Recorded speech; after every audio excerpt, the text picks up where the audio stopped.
નમસ્કાર, આપ જોઈ રહ્યા છો ગ્રોથ નાવ ન્યૂઝ ને હું છું આપની સાથે કિંજલ।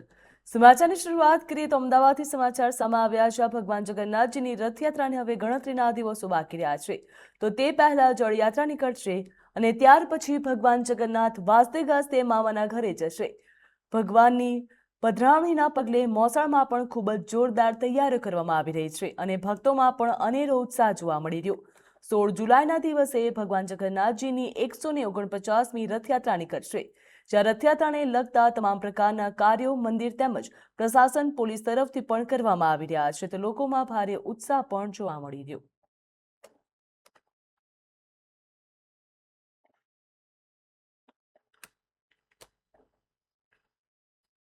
ગુજરાતમાં ચોમાસાના આગમનમાં વિલંબ થતા હવે વરસાદ માટે પ્રાર્થનાઓનો દોર શરૂ થયો છે। અમદાવાદના વસ્ત્રાલ વિસ્તારમાં વરુણદેવને રીઝવવા માટે વૈદિક પરંપરા મુજબ યજ્ઞનું આયોજન કરવામાં આવ્યું હતું, જ્યાં વિધિવત મંત્રોચ્ચાર વચ્ચે 11 યજમાનોએ પાણીથી ભરેલા તપેલામાં બેસીને યજ્ઞમાં આહુતિ આપી અને રાજ્યમાં સારો વરસાદ વરસે તેમજ ગરમી અને ઉકળાટથી લોકોને રાહત મળે, ખાસ તો અબોલા પશુ પક્ષીઓને પણ પાણી અને ઘાસચારો મળી રહે તે માટે આ યજ્ઞ થકી પ્રાર્થના કરવામાં આવી હતી। તો આ પરંપરાગત ધાર્મિક અનુષ્ઠાનમાં સામાજિક અને સ્થાનિક આગેવાનો પણ મોટી સંખ્યામાં જોડાયા હતા। આ યજ્ઞ પર્જન્ય યજ્ઞ છે। આ યજ્ઞ જ્યારે વરસાદ ખેંચાતો હોય ત્યારે આપણા શાસ્ત્રની અંદર, વેદોની અંદર આ યજ્ઞની એક સમજ આપેલી છે। ચાલુ વર્ષે અલ નીનોની ઇફેક્ટ ગણો કે ગમે તે, પણ અત્યારે 78% જે પ્રમાણે વરસાદની ઘટ વર્તાઈ રહી છે, એટલે અબોલ જીવ જે છે, પશુ પ્રાણી છે, ઘાસચારાની જે તંગી ઊભી ના થાય તે માટે થઈ અને અમે વેદોના અનુસરી અને આ પર્જન્ય યજ્ઞનું આયોજન કર્યું છે અને આ પર્જન્ય યજ્ઞ અત્યારે અહીંયા થઈ રહ્યો છે। યજ્ઞની અંદર પાણીની અંદર બેસી અને યજ્ઞ કરવામાં આવે છે। વરુણદેવને રીઝવવામાં આવે છે, વરુણદેવને આજીજી કરવામાં આવે છે। આ વરસાદ ન વરસે એટલે સ્થાનિક લોકોએ દયા ભાવના રાખીને અબોલ પશુ પંખી ઉપર ખાસ કરીને એમનું મહત્વ એ છે કે અબોલ પશુ પંખી તૃપ્ત થાય અને એમને ઘાસચારો મળી રહે એ માટે આ યજ્ઞ કર્યો છે। યજ્ઞમાં કેટલા લોકો બેઠા છે અને અહીંયા સ્થાનિક લોકો જે યજ્ઞમાં 11 લોકો બેઠા છે અને પાણીના જે વર્તન છે એ પાણી ભરીને બેઠા છે મોટા મોટા તપેલાઓ સાથે અને વરુણ દેવતાને રીઝવી રહ્યા છે, પરમાત્માને રીઝવી રહ્યા છે કે હે વરુણ દેવતા, અમે અગ્નિનારાયણની અંદર જે આહુતિ આપીએ એ આહુતિ વાદળ ઉપર જાય અને વાદળનું બંધારણ થાય અને બંધારણ થઈને નીચે વરુણ દેવતાનો વરસાદ વરસે ભાવના સાથે। આ એક આપણી પૌરાણિક શાસ્ત્રોમાં લખેલા મુજબ એક પ્રજ્ઞ યજ્ઞનું આયોજન કર્યું છે અમદાવાદના વસ્ત્રાલ વિસ્તારની અંદર। આજે વરસાદ અમદાવાદ 12-13 જૂનની આસપાસ વરસાદ માગે અને બદલે આજે 18 થી 20 દિવસ જેટલા વધી ગયા છે। હજુ સુધી વરસાદનું આગમન દેખાતું નથી। વરસાદ સતત આપણને હાથતાળી આપીને જતો રહ્યો છે, તો આજે વરસાદને આગમન થાય એટલે એક આ પ્રજ્ઞ યજ્ઞ આપણા શાસ્ત્ર વિધિ પ્રમાણે કરી રહ્યા છીએ। વડોદરા જિલ્લાના સાવલી નજીક સાવલી હાલોલ રોડ ઉપર લાકડા ભરેલી ટ્રક અકસ્માતનો ભોગ બની, જ્યાં તાલુકા સેવા સદનથી આગળ ટ્રકનું પાછળનું ડિફેન્સિસલ તૂટી ગયું હતું અને ટ્રક પલટી મારી હતી। સદનસીબે આ ઘટનામાં કોઈ પ્રકારની જાનહાનિ સર્જાઈ નથી। રાહદારીઓની સતર્કતાથી ટ્રક ચાલકનો આબાદ બચાવ થયો હતો, જ્યાં ઘટના બાદ આસપાસના રાહદારી વાહન ચાલકો તાત્કાલિક મદદ માટે દોડી આવ્યા, જ્યાં ટ્રકનો આગળનો કાચ તોડીને અંદર ફસાયેલા ચાલકને હેમખેમ બહાર કાઢવામાં આવ્યો હતો। સદનસીબે આ અકસ્માતમાં કોઈ પણ પ્રકારની જાનહાનિ કે ગંભીર ઇજાઓ થઈ નથી। જોકે ટ્રક પલટી જતા થોડા સમય માટે માર્ગ ઉપર વાહન વ્યવહાર પ્રભાવિત થયો હતો। સાવલી હાલોલ રોડ ઉપર સર્જાયેલા અકસ્માતમાં સ્થાનિક લોકોની સમય સૂચકતા અને મદદથી ટ્રક ચાલકનો જીવ બચી ગયો। કેન્દ્રીય જળ શક્તિ મંત્રી CR પાટીલે સુરતમાં ડોક્ટર શ્યામા પ્રસાદ મુખર્જી ઓક્સિજન પાર્કનું લોકાર્પણ કર્યું। આ પ્રસંગે શહેરમાં એક દિવસે 25,000 વૃક્ષો વાવવાના મહાઅભિયાનનો પણ પ્રારંભ કરવામાં આવ્યો। પર્યાવરણ સંરક્ષણ અને જળ સંચયને જન આંદોલન બનાવવા માટે યોજાયેલા આ કાર્યક્રમમાં વિવિધ સરકારી વિભાગો, સંસ્થાઓ અને વિદ્યાર્થીઓએ ઉત્સાહભેર ભાગ લીધો હતો। તો જોઈએ આ વિગતવાર અહેવાલ। સુરતમાં કેન્દ્રીય જળ શક્તિ મંત્રી CR પાટીલના હસ્તે ડોક્ટર શ્યામા પ્રસાદ મુખર્જી ઓક્સિજન પાર્કનું લોકાર્પણ કરવામાં આવ્યું। કાર્યક્રમ દરમિયાન શહેરમાં હરિયાળી વધારવાના ઉદ્દેશ્ય સાથે 25,000 વૃક્ષોના મેગા વૃક્ષારોપણ અભિયાનનો પ્રારંભ થયો। આ પ્રસંગે કેન્દ્રીય મંત્રી CR પાટીલે જણાવ્યું કે વડાપ્રધાન નરેન્દ્ર મોદીએ જળ સંરક્ષણને જનભાગીદારી સાથે જોડીને રાષ્ટ્રીય અભિયાનનું સ્વરૂપ આપ્યું છે. તેમણે કહ્યું કે અલ નીનો જેવી હવામાન પરિસ્થિતિઓને કારણે ક્યારેક દુષ્કાળ તો ક્યારેક અતિવૃષ્ટિ સર્જાય છે. આવી સ્થિતિમાં પીવાના પાણી, પશુઓ માટેના પાણી અને ખેતી માટેના સિંચાઈના પાણીનો સંગ્રહ અત્યંત જરૂરી બની જાય, જેથી જળ સંચય અને પર્યાવરણ સંરક્ષણના દરેક નાગરિકની ભાગીદારી સમયની જરૂરિયાત છે. इस शब्द के साथ पूरे देश को आह्वान किया था और पूरे देश के लोगों ने जहाँ भी उसको जगह मिली वहाँ पर पेड़ लगाना शुरू कर दिया था. आज सूरत महानगर पालिका, भारतीय जनता पार्टी, कलेक्टर कचहरी, पुलिस कमिश्नर कचहरी, एनजीओ, स्कूल, कॉलेज, सभी स्टूडेंट के साथ आज भारतीय जनता पार्टी के शहर अध्यक्ष जी परेश भाई पटेल, इन्होंने ये 25,000 वृक्षों का लगाने का कार्यक्रम हाथ कर लिया था. मियावाकी के सिस्टम के अनुसार कम जगह में ज़्यादा वृक्ष लगाना और वो भी ऑक्सीजन युक्त वृक्ष ही लगाना, जिसके कारण जो आज हवा में ऑक्सीजन की कमी हो रही है उसके बजाय उसका कमी को दूर करने के लिए भी ऑक्सीजन युक्त जो पेड़ है वो बहुत बड़े काम में आएंगे. मुझे विश्वास है आने वाले दिनों में जिस तरह से ये कार्यक्रम हुआ है बाकी लोग भी इसमें से प्रेरणा लेंगे.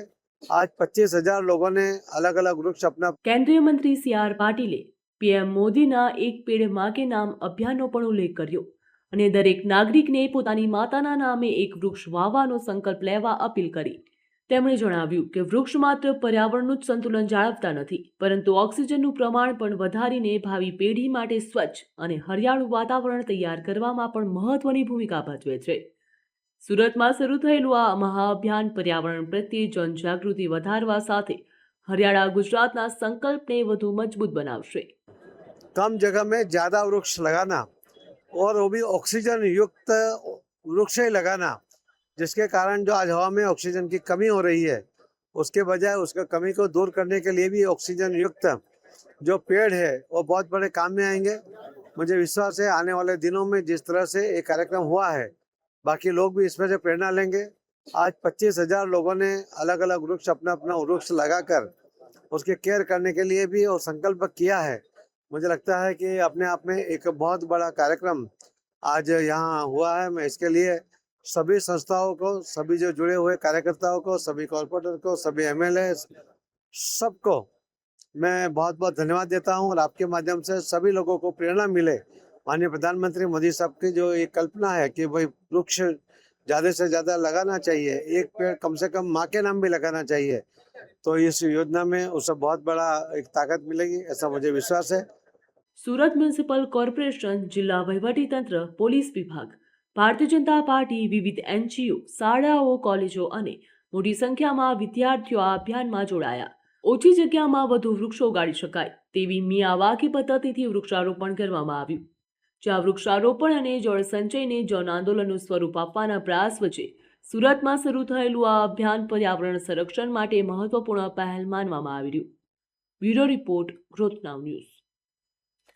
અમદાવાદના મણિનગર સ્થિત શ્રી સ્વામિનારાયણ મંદિર કુમકુમમાં ભક્તિ પરંપરા અને પ્રકૃતિનો અનોખો સંગમ જોવા મળ્યો, જ્યાં ભગવાન સ્વામિનારાયણના સમક્ષ 21થી વધુ અવનવી કેરીની વાનગીઓ, ભવ્ય કેરીનો મનોરથ અને અન્નકૂટ અર્પણ કરવામાં આવ્યું, જેના દર્શન માટે હજારો હરિભક્તો પણ ઉમટી પડ્યા. આ પ્રસંગે સંતોએ ભગવાન સ્વામિનારાયણની 200 વર્ષ જૂની પરંપરાનું સ્મરણ કરાવતા કેરીના માધ્યમથી માનવ જીવનમાં સત્સંગ, નમ્રતા અને મધુરતા કેળવવાનો પ્રેરણાદાયી સંદેશો આપ્યો. અન્નકૂટના દર્શન બાદ ભક્તોને કેરીની પ્રસાદી પણ વિતરણ કરવામાં આવ્યું. સ્વામિનારાયણ સંપ્રદાયની અંદર અનેક ઉત્સવો ઉજવાય છે.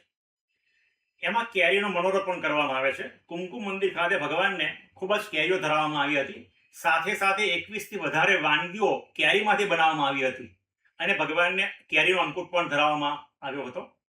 સ્વામિનારાયણ સંપ્રદાયની અંદર ભગવાન સ્વામિનારાયણ 200 વર્ષ પહેલા જ્યારે ગામડે વિચરણ કરતા ત્યારે ભગવાને સારંગપુર, વડતાલ અનેક ઠેકાણે આ રીતે કેરીઓ ગાડા ભરીને મંગાવતા અને એનો રસ કાઢી બધા સંતો ભક્તોને જમાડતા. એ પરંપરાની સૌને સ્મૃતિ થાય એટલા માટે કુમકુમ મંદિરમાં કેરીનો મનોરથ ધરાવવામાં આવ્યો હતો. સાથે સાથે કેરી છે અમૃત છે, એમ ભગવાનનું સુખ પણ અમૃત તુલ્ય છે. તો કેરીમાંથી આપણે એ પણ શીખવું જોઈએ કે કેરી જ્યારે શરૂઆતમાં હોય ત્યારે તુરી હોય છે, પછી ખાટી થાય છે, પછી મીઠી થાય છે. આ કેરીના ફળમાંથી આપણે પોઝિટિવ વિચારતા શીખવું જોઈએ. કોઈ પણ ભગવાનનો ભક્ત હોય કે કોઈ પણ માણસ હોય તો એના સ્વભાવ પહેલા બરાબર ન હોય, પણ સત્સંગ કરશે, સત્સંગમાં આવશે તો એના સ્વભાવ સારા થશે. એમ આપણા ઘર હોય કે પરિવાર હોય, એમાં દરેકના સ્વભાવ સરખા ન હોય, તો પણ આમાંથી આપણે સારું સારું શીખવું જોઈએ અને એને સુધારવા માટે સમય આપવો જોઈએ. અને એવી રીતે આપણે રહીએ, સંપીને રહીશું તો જીવનમાં સુખ થશે. એ કેરીમાંથી આપણે સૌ કોઈ શીખવા જેવું છે. ગુજરાતમાં મેઘરાજાની રાહ વચ્ચે હવામાન નિષ્ણાંત અંબાલાલ પટેલે આગામી દિવસોને લઈને મહત્વની આગાહી કરી.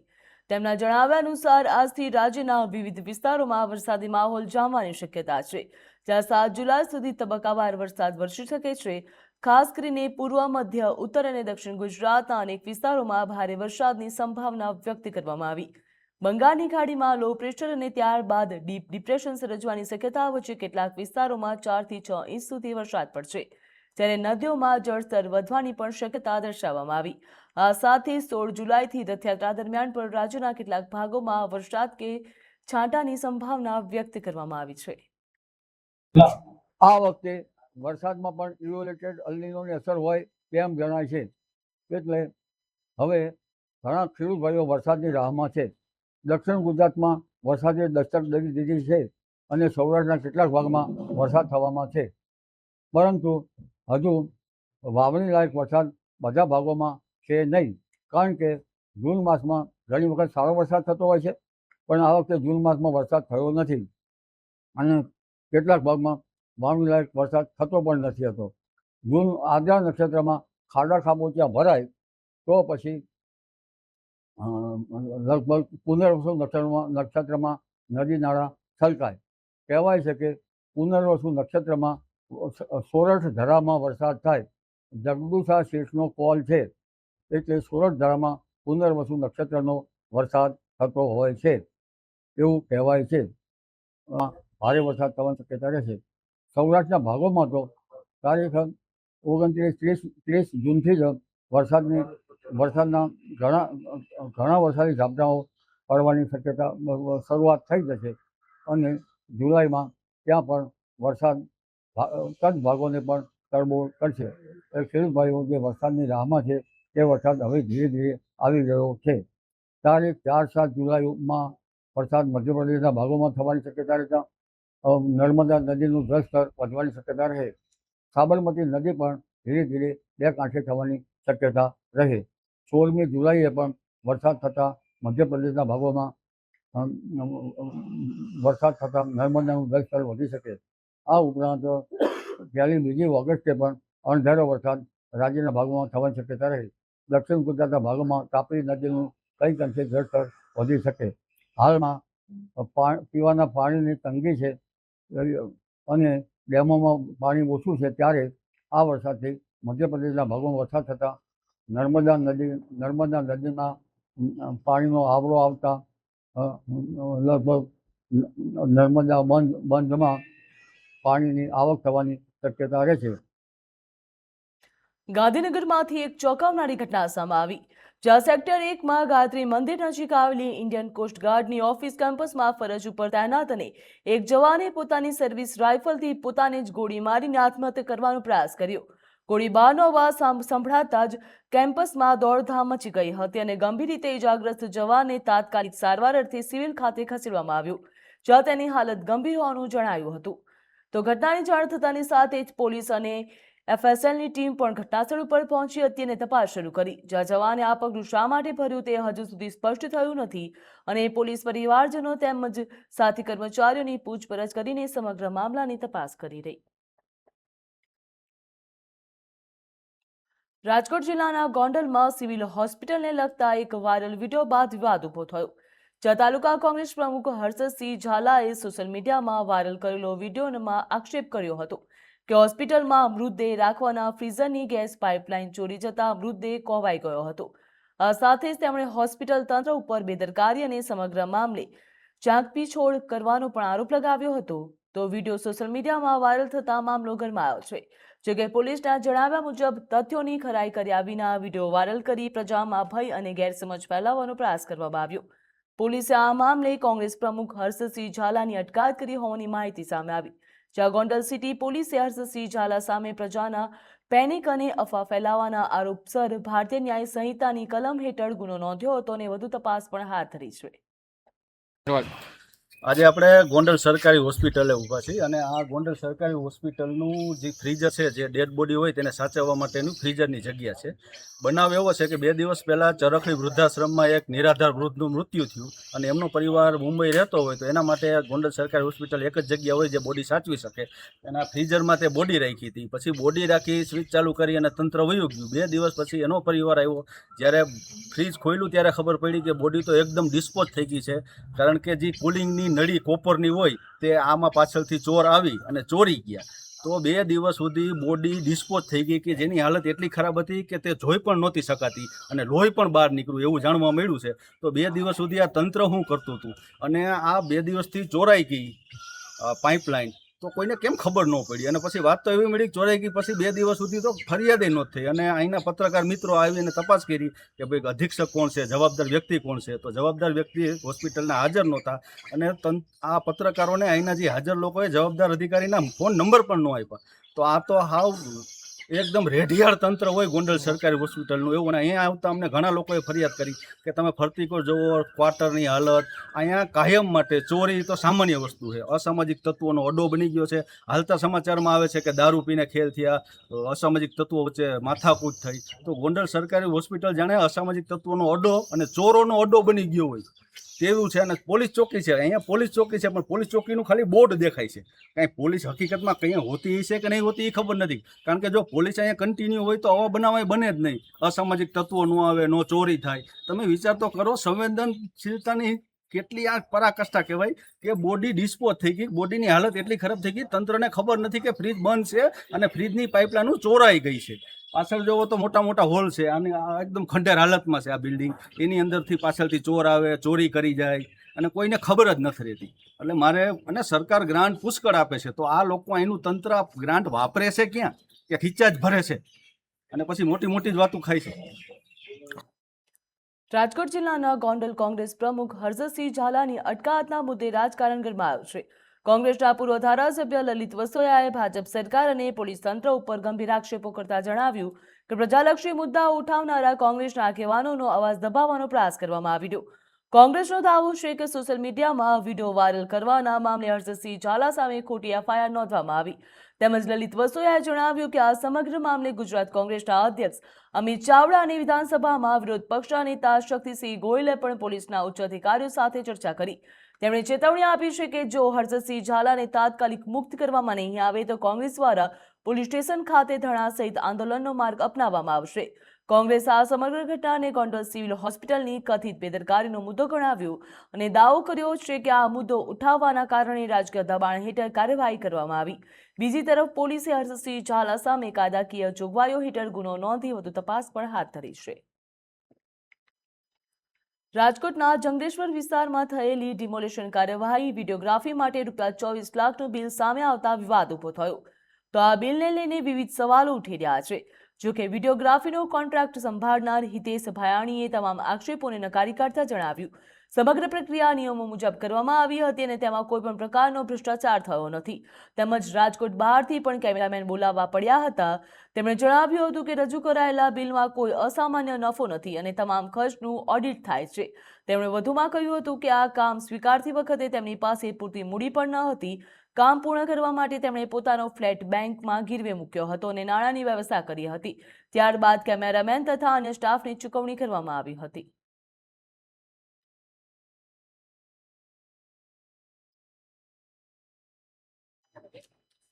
જ્યારે પણ આવું ડિમોલેશન થાય, ઇલેક્શન થાય કે એક્ઝામ લેવામાં આવે ત્યારે વિડીયોગ્રાફી ફરજિયાત કરવાની સૂચના સુપ્રીમ કોર્ટની છે કે નાના મોટા પણ ડિમોલેશન થાય તો પણ તમારે વિડીયોગ્રાફી કરાવવાની જોઈએ.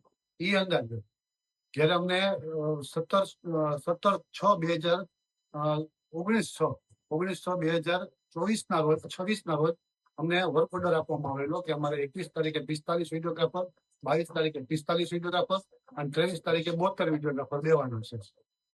એ પ્રમાણે અમે લોકોએ ત્યારે 21 તારીખે રાજકોટમાં લગ્નગાળો ખૂબ હોવાથી રાજકોટમાંથી એક પણ વિડીયોગ્રાફર મળેલ નહીં. અમારા બહારગામથી મેં 50 વિડીયોગ્રાફરો મારા ખર્ચે મંગાવેલા. એને ત્યાં રહેવાનું, ખાવાનું, પીવાનું બધી વ્યવસ્થા મેં કરી દીધેલી. એમાંથી મેં 45 વિડીયોગ્રાફરો ચડાવેલા. 45 વિડીયોગ્રાફરોનું મેં બિલ મૂકેલું છે. 21 તારીખે 45 વિડીયોગ્રાફર, 22 તારીખે 45 વિડીયોગ્રાફર 23 તારીખે 93 વિડીયોગ્રાફર, 24 તારીખે 93 વિડીયોગ્રાફર, 25 તારીખે 13 વિડીયોગ્રાફર, 26 તારીખે 13 વિડીયોગ્રાફર અને 27 તારીખે મેં 3 વિડીયોગ્રાફરની સેવા પૂરી પાડવામાં આવેલી. અને એ દરમિયાન જે કઈ હતા એક વિડીયોગ્રાફરો 10-10 કલાકની કામગીરી હોય છે. અમારે જ્યારે પણ નાના મોટા કાર્યક્રમો હોય છે 2-3 કલાકનું કામગીરી હોય છે એ પ્રમાણે અમારા ભાવ પ્રસાર થયા હોય છે. અને કોર્પોરેશને જે જે ટેન્ડર પાસ કરેલું હોય એ મુજબના અમારા ભાવ બિલ બનાવવાના હોય છે અને એથી ઓછું કે વધારે બિલ બનાવી નથી શકતા. અને બીજા નંબરમાં જ્યારે પણ આજે મેં ડિમોલેશનની કામગીરી કરેલી ત્યારે વિડીયોગ્રાફરોને ચૂકવવા માટે પણ મારે પોતાને મારો ફ્લેટ ગીરવે મૂકી અને 25 લાખ રૂપિયાની મેં લોન લીધેલી છે, જેના હપ્તા આજ સુધી ભરું છું. આ પૈસા મને એપ્રિલ કે મે મહિનામાં મને મળેલા છે. એપ્રિલના સ્ટાર્ટિંગમાં, એપ્રિલના એન્ડમાં મૂકેલા છે. આજ દી સુધી હજી સુધી પૈસા હું બેંકમાં ભરું છું પણ ટાઈમ નથી મળ્યો મને કે હું લોન પૂરી કરી શકું.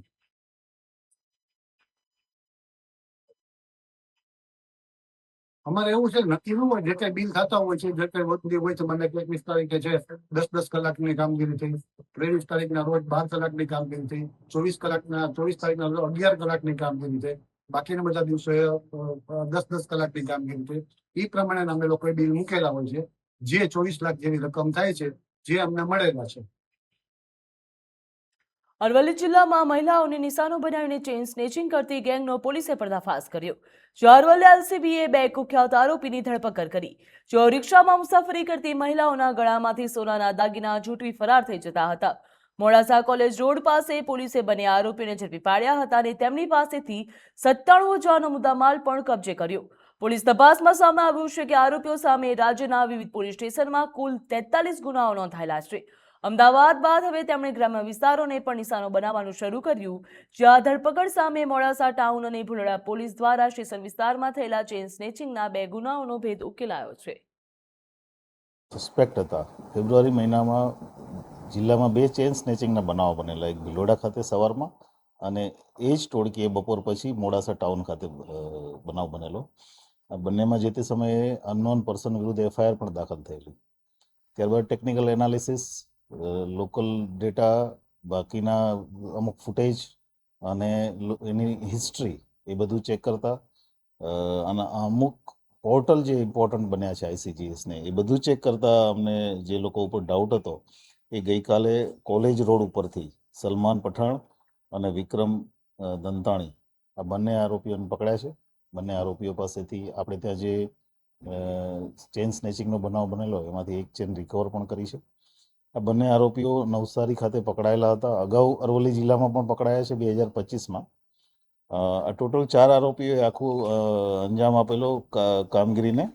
એની એમો એવી છે કે રિક્ષા સાથે આવે, કોઈ જે વ્યક્તિ હોય જેના ગળામાં ચેન હોય એ જોઈને એને પેસેન્જર તરીકે બેસાડે અને ત્યાર પછી આમાં જે ત્રીજી આરોપી છે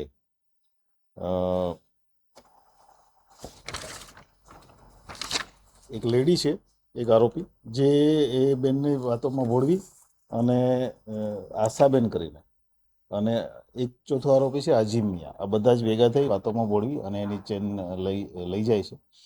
આ પ્રકારની એમો સાથે એણે આ આખું કાંડ કરેલું અને અગાઉ નવસારીમાં પણ પકડાયેલા છે. બંને જે અત્યારે જે પકડાયા છે બંને આરોપીઓ વિરુદ્ધ એક આરોપી વિરુદ્ધ 15 ગુના અને એક આરોપી વિરુદ્ધ 16 ગુના છે. વધારે પડતા ગુના અમદાવાદ સિટી, સુરત અને અરવલ્લી અને અન્ય મહેસાણા જિલ્લા. રાજકોટ મહાનગરપાલિકાના મેગા ડિમોલેશનને લઈને વધુ એક મોટો વિવાદ સામે આવ્યો. જ્યાં જંગલેશ્વર સહિતના વિસ્તારોમાં થયેલી ડિમોલેશન કાર્યવાહી બાદ હવે ખર્ચના બિલને લઈને વધુ એક સવાલ ઉભા થયા છે. પહેલા 4 રસ્તા, મિનરલ વોટરના લાખોના બિલ ચર્ચામાં હતા, તો હવે વિડીયોગ્રાફીના 24 લાખના બિલને નવો મુદ્દો આવ્યો છે. જ્યાં સૌથી મોટો એ સવાલ થાય છે, જ્યારે વિડીયોગ્રાફી માત્ર 4,80,000નું ટેન્ડર આપવામાં આવ્યું હતું, ત્યારે 24 લાખનું બિલ કેવી રીતે તૈયાર થયું? આ મુદ્દે મનપાની સ્ટેન્ડિંગ કમિટીએ પણ બિલને મંજૂરી આપવાનો ઇનકાર કર્યો છે. તો બીજી તરફ વિડીયો એજન્સીએ તમામ ખર્ચ નિયમસર અને કામના કલાકોના આધારે રજૂ કર્યાનો દાવો કરવામાં આવ્યો. એમાં અમને 3 દિવસનો વર્ક ઓર્ડર આપેલો, પણ અમારા ટેન્ડરોની શરતોમાં લખેલું છે કે જ્યારે પણ જરૂર પડે ત્યાં તમે કામગીરી કહેવામાં આવે તો અમારે કામગીરી પૂરી કરી દેવાની રહેશે. તો જે તે ટાઈમે રોજે રોજની કામગીરી પૂરી થાય. માની લો કે 22 તારીખે જે પૂરી થઈ તો 22 તારીખે રાત્રે 9 વાગે અમને કહેવામાં આવ્યું કે ભાઈ આવતીકાલ સવારે 6 વાગે અમારે 94 વિડીયોગ્રાફર જોશે. તમે એ રીતે પૂરા પાડેલા. પછી 24 તારીખની કામગીરી માટે અમને 23 તારીખે રાત્રે 9 વાગે કહેવામાં આવેલું કે આવતીકાલે પણ 94 વિડીયોગ્રાફર જોશે. એવી રીતે 24 તારીખે રાત્રે 9 વાગે અમને કહેવામાં આવેલું કે આવતીકાલ 13 વિડીયોગ્રાફર જોશે. એ જ રીતે 24 તારીખે રાત્રે 9 વાગે અમને કહેવામાં આવેલું કે આવતીકાલે અમને 13 વિડીયોગ્રાફર જોશે. અને પછીની દિવસે અમને 3 વિડીયોગ્રાફરનું કહેવામાં આવ્યું. એમાં એવું છે કે અમારે તેમાં 2 ભાવ, રેટ કોન્ટ્રાક્ટની અંદર 2 ભાવ હોય છે. એક HD અને એક DSLR નો હોય છે. જેમાં એ લોકોનો RCમાં ભાવ 700 રૂપિયા અને 1000 રૂપિયા હતો. અમે 6% નીચે ભાવે કામગીરી કરેલી છે ત્યારે હતું. એટલે એ રકમના. સુરતના બારડોલીમાં ખેતીવાડી વિસ્તારોમાં વધી રહેલી ચોરીની ઘટનાઓ પોલીસે પર્દાફાશ કર્યો છે. જ્યાં બારડોલીના રૂરલ પોલીસે ઇલેક્ટ્રોનિક મોટર, કોપર વાયર અને ડાયનેમો ચોરી કરતી ટોળકીના 4 શખ્સોને ઝડપી પાડ્યા. આરોપીઓએ મસાડ, ઉમરાક તેમજ ખરવાસ તેમજ અનેક ગામોમાં નિશાનો બનાવ્યો હતો. જ્યાં પોલીસે આરોપીઓ પાસેથી અંદાજે 1,71,000થી વધુનો મુદ્દામાલ કબજે કર્યો. જ્યાં ચોરી કરનાર તેમજ ચોરીનો માલ ખરીદનાર એમ બંને પ્રકારના આરોપીઓને ઝડપી પાડવામાં આવ્યા હતા. જ્યારે વધુ 2 આરોપીઓને વોન્ટેડ જાહેર કરી તેમની શોધખોળ પણ હાથ ધરવામાં આવી છે. જમીન સંપાદનના મુદ્દે ખેડૂતોનો વિરોધ હવે વધુ ઉગ્ર બનતો જોવા મળી રહ્યો. જ્યાં જેતપુર ખાતે ચાલી રહેલા ખેડૂત આંદોલનને સમર્થન આપવા માટે જામનગર જિલ્લાના ખેડૂતો પણ મોટી સંખ્યામાં જોડાયા. અંદાજે 150થી વધુ વાહનોના કાફલા સાથે દોડ્યા સહિત 30થી 40 ગામોના ખેડૂતો જેતપુર તરફ રવાના થયા. યોગ્ય વળતર અને ન્યાયની માંગ સાથે ખેડૂતોમાં ભારે રોષ જોવા મળ્યો હતો. જય જવાન જય કિસાનના નારા સાથે ખેડૂતો સરકાર સમક્ષ પોતાની માંગણીઓ રજૂ કરી રહ્યા છે અને ચેતવણી પણ આપી રહ્યા છે. જો માંગણીઓ સ્વીકારવામાં નહીં આવે તો આંદોલનને વધુ ઉગ્ર બનાવવામાં આવશે. અમે મોરબી જે આંદોલન હાલે છે ખેડૂત એ જાય છે બધા સમર્થન માટે. આજુબાજુના જામનગર જિલ્લાના 20થી 30 ગામના બધા સમર્થકો મળીને જાય છે. અને અમારી એક જ માંગ છે ભાઈ, કા અમારી જમીન લઈ લ્યો ને કા અમને જે બીજા રાજ્યમાં 2 થી 3, 5 કરોડ સુધી વળતર મળ્યા છે એ વળતર આપો. નકા આજથી આ રણસિંગુ જામનગર જિલ્લામાં ફૂંકાઈ ગયું છે. આજથી આંદોલન જ્યાં અહીંયા મોરબી થયું એ જ આંદોલન અહીંયા જામનગરમાં થશે. જય જવાન.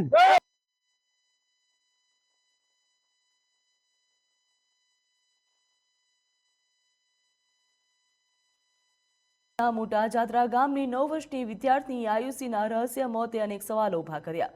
રાજકોટ જિલ્લાના જસદણમાં આવેલી એક સૈનિક હોસ્ટેલમાં અભ્યાસ કરતી આયુષીના મોત બાદ તેમનો પરિવાર હોસ્ટેલ સંચાલકો ઉપર ગંભીર બેદરકારીના આક્ષેપ કરી રહ્યા છે.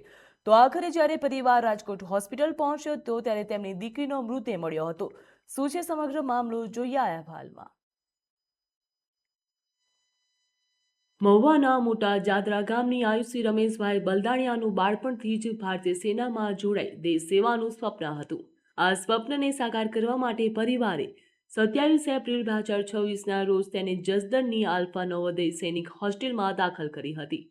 પરંતુ જે દીકરીને ઉજ્જવળ ભવિષ્ય માટે હોસ્ટેલમાં મોકલી હતી તે દીકરીનો મૃતદેહ પરિવારને પરત મળતા પરિવારે આઘાત વ્યક્ત કર્યો હતો. પરિવારનો આરોપ છે કે સંચાલકોએ આયુષીની ગંભીર તબિયત અંગે સમયસર જાણ કરી ન હતી અને સારવારમાં પણ બેદરકારી દાખવી હોવાનો પરિવાર દ્વારા આક્ષેપ કરવામાં આવ્યો. મૃતક વિદ્યાર્થીનીના પિતા રમેશ બલદાણિયાના જણાવ્યા મુજબ 24 જૂનના રોજ હોસ્ટેલ સંચાલકનો ફોન આવ્યો હતો.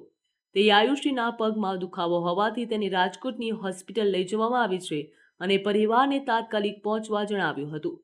જોકે ત્યારબાદ સંચાલકોએ સ્વીકાર્યું છે કે આયુષી છેલ્લા 10 દિવસથી અસ્વસ્થ હતી. પરિવારનો સવાલ છે, જો દીકરીની તબિયત આટલા દિવસથી ખરાબ હતી તો અગાઉ જાણ કેમ કરવામાં આવી નહીં અને યોગ્ય સારવાર માટે સમયસર પગલાં કેમ લેવાયા નહીં. પરિવારના સંબંધીઓ હોસ્પિટલ પહોંચ્યા ત્યારે આયુષીનું મોત થઈ ચૂક્યું હતું.